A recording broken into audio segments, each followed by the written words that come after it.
மக்களே, இப்போ நாம பார்க்க போறது மக்கள் கருத்து தான். நாம ஏற்கனவே பானிபூரியில் இந்த விஷயம் இருக்குன்னு சொன்னோம் இல்லையா, இதையே மக்கள்கிட்ட போய் கேட்டா என்னன்னு கேட்டோம். ஐயா பானிபூரி சாப்பிட்டா இந்த மாதிரி கேன்சர் வருவாமே, அதுல ஏகப்பட்ட விஷயங்கள் கலந்துருக்குதாமே, இனிமே நீங்க பானிபூரி சாப்பிடுவீடா இல்லைன்னா வேற எதுவும் சாப்பிடுவீடான்னு கேட்டோம்யா. பாருங்க அவங்க சொன்னதை. அந்த பானிபூரிங்கிறது அதிகமாக குழந்தைங்க விரும்புகிற பொருள். அதில் வந்து இந்த ரசாயன கலப்புன்னு இப்போ சொல்லிக்கிட்டு இருக்காங்க. அது ரொம்ப பாதிக்கக்கூடிய விஷயம். அதனால் அதை தவிர்க்கிறது நல்லது. பானிபூரி சாப்பிடக்கூடாதுண்ணே, வேறு எது வேணாலும் சாப்பிடலாம். இந்தியன் ஃபுட் எது வேணாலும் சாப்பிடலாம். Panipuri fast food, waste food சாப்பிட தான் கூடாது. ரசாயனம் நிறைய கலந்துருக்கு அதில்.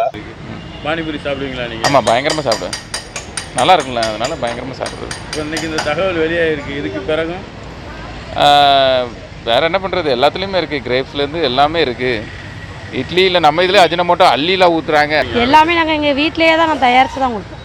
வடைனா வடை, பச்சினா வீட்டிலேயே போட்டு கொடுப்போம். எங்கள் வீட்டில் உள்ள பொருள் தான், நாங்கள் கடையிலே வாங்கி கொடுக்க மாட்டோம். என்ன சாப்பிட்றது கிடையாது, என்னோட விட்டுற வேண்டியதான். செய்கிறத பார்த்தாவே யூடியூப்பில் போட்டு பார்த்தேனே, செய்கிறத பார்த்தாவே சாப்பிட அதனால சாப்பிட மாட்டேனே. ஒரு புளிப்பு தன்மையோட ஒரு விஷயத்தை மட்டும் ராவா எடுத்துக்க கூடாது அப்படின்றது என்னோட கருத்து. அதுக்கு பதிலாக நீங்கள் ராவா அந்த பயிர் வகையில் எடுத்துமோ உங்களுக்கு எனர்ஜி நிறையா இருக்கும். சின்ன வயசுலேருந்தே இந்த ஹேபிட் கல்டிவேட் பண்ணும்போது உங்களுக்கு இன்னும் பெட்டராக வரும். நல்லா ஒரு பழ ஜூஸ் சாப்பிடலாம், கூழ் சாப்பிடலாம், இளநீ சாப்பிடலாம், ஒரு கரும்பு ஜூஸ் சாப்பிடலாம்.